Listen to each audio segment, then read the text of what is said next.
Shalom sahabat KP yang dikasihi Tuhan.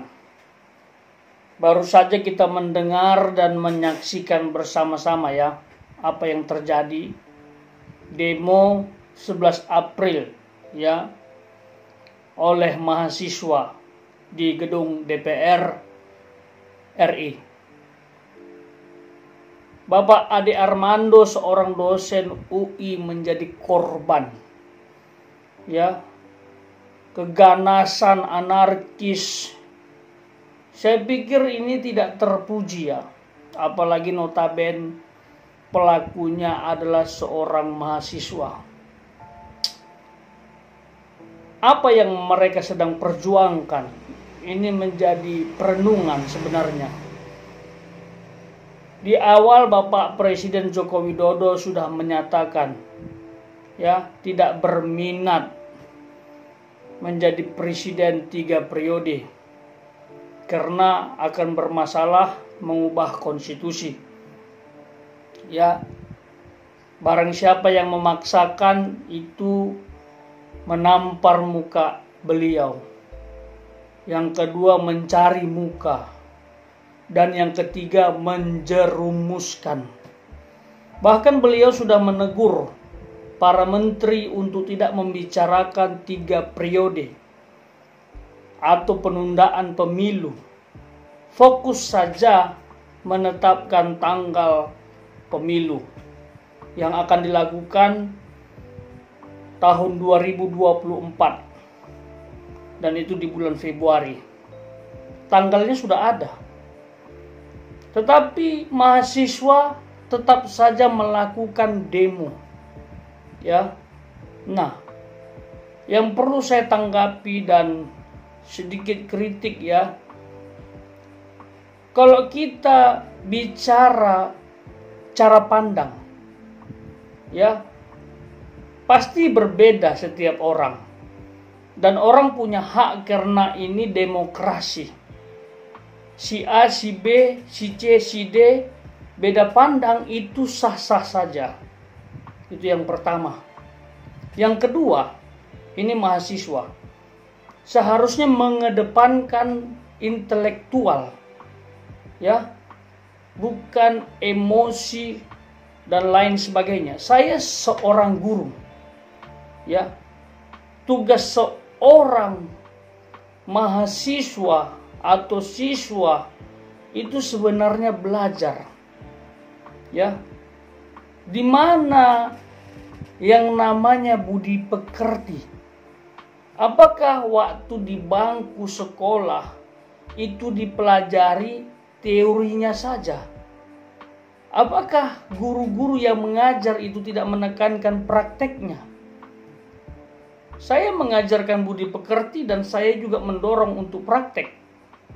Dan kalau budi pekerti itu dipraktekkan, sekalipun mahasiswa demo, pasti akan mengedepankan intelektual dan tidak akan menggunakan kekerasan.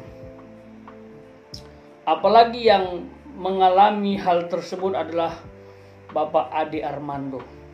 Saya tahu banyak orang yang tidak suka kepada beliau ya, karena dianggap vokal ya untuk mengkritisi beberapa hal terkait dengan organisasi maupun orang-orang tertentu.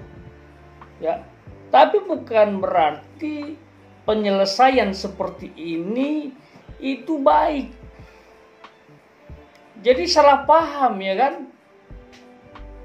Tuntutan dan aspirasi mahasiswa yang disampaikan saat demo itu kabur hanya gara-gara ini loh, penganiayaan ini. Kasihan sekali saya lihat babak belur Bapak Ade Armando ya, sampai hanya menggunakan baju dan celana dalam saja digiring polisi ke gedung DPR. Kasihan ya. Sementara beliau adalah dosen ya, dosen digitukan. Ini aduh, seharusnya beri hormat dong kepada dosen. Ya. Ditambah lagi ini bulan suci Ramadan.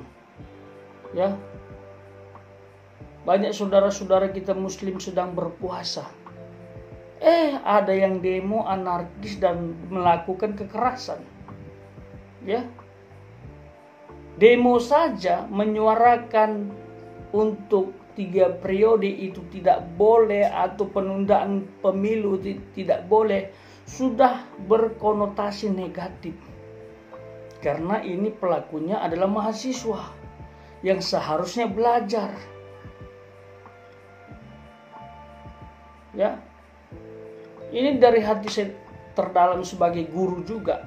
Sedih melihat generasi seperti ini. Berperanglah dengan cara pandang. Berperanglah dengan gagasan. Kalau Bapak Ade Armando menyampaikan gagasannya, ya, secara terbuka dan secara demokrasi kepada banyak orang, ada pro dan kontra, maka lakukan juga demikian. Mari kita bermain opini, mari kita bermain gagasan, mari kita bermain di ide, cara berpikir. Ya, aspirasi disampaikan itu harus mengandung ide-ide kreatif, bukan membabi buta, tak peduli. Ya, jadi kayak gini kan orang jadi salah paham, jadi masalah besar dong. Orang akan melihat yang satu ini, yaitu penganiayaan. Sangat disayangkan, sungguh-sungguh sangat disayangkan. Lagi ngapain takut? Bapak Presiden sudah menyatakan bahwa dia tidak akan lanjut 3 periode dan tidak ada penundaan pemilu. Beliau sudah tegaskan itu. Ya, ini dia. Yang pertama, saya minta disampaikan kepada masyarakat bahwa seluruh tahapan dan jadwal pelaksanaan pemilu dan pilkada serentak itu sudah ditetapkan. Saya kira sudah jelas, semuanya sudah tahu bahwa pemilu akan dilaksanakan 14 Februari 2024. Ini perlu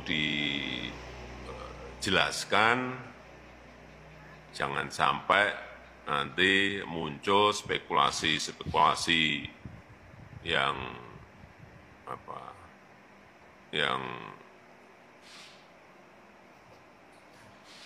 isunya beredar di masyarakat bahwa pemerintah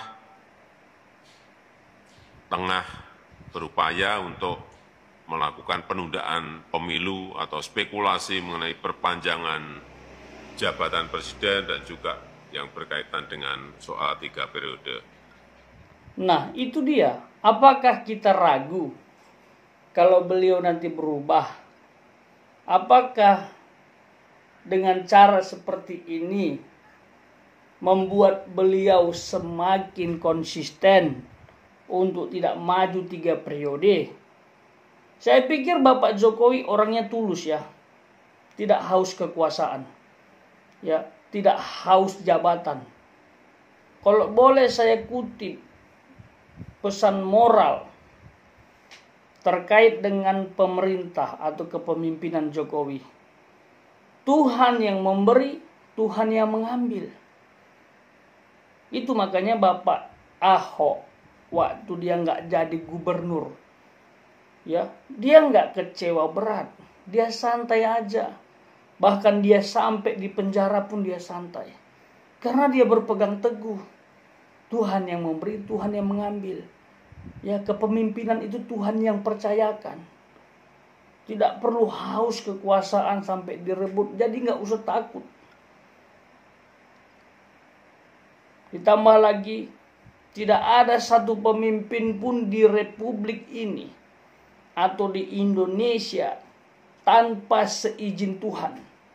Saya percaya kalau pemimpin yang menjabat di Republik ini, dari presiden, menteri, gubernur, wali kota, semuanya yang duduk di pemerintahan, Kalau tidak seizin Tuhan, mereka tidak akan bisa duduk. Seperti itu. Jadi gak usah terlalu memaksakan diri. Ya, kalau ada agenda yang lain, dendam dan lain sebagainya, begitu. Pak Adi Armando, ini kesempatan ini, ayo kita lampiaskan emosi kita. Karena saya lihat banyak komentar-komentar negatif, yang mengatakan tinggal Bapak Denny Siregar dan Abu Janda, udah stop lah. Kasih mengalahkan segalanya. Bermainlah di opini, gak usah adu otot, gak zamannya lagi. Kalau masih seperti ini, bangsa Indonesia akan sulit maju. Lihat tuh negara-negara maju, mereka itu bermain di sini.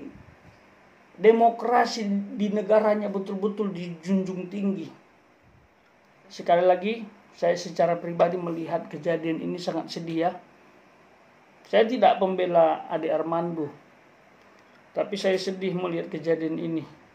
Sebagai guru yang mendidik generasi, mendidik siswa, melihat siswa di lapangan demo disertai dengan kekerasan, di mana budi pekerti dan termasuk pelajaran agama, apakah dibenarkan melakukan kekerasan?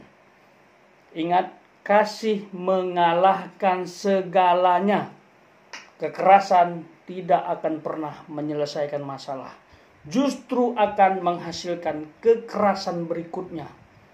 Ya, seperti itu. Tuhan memberkati.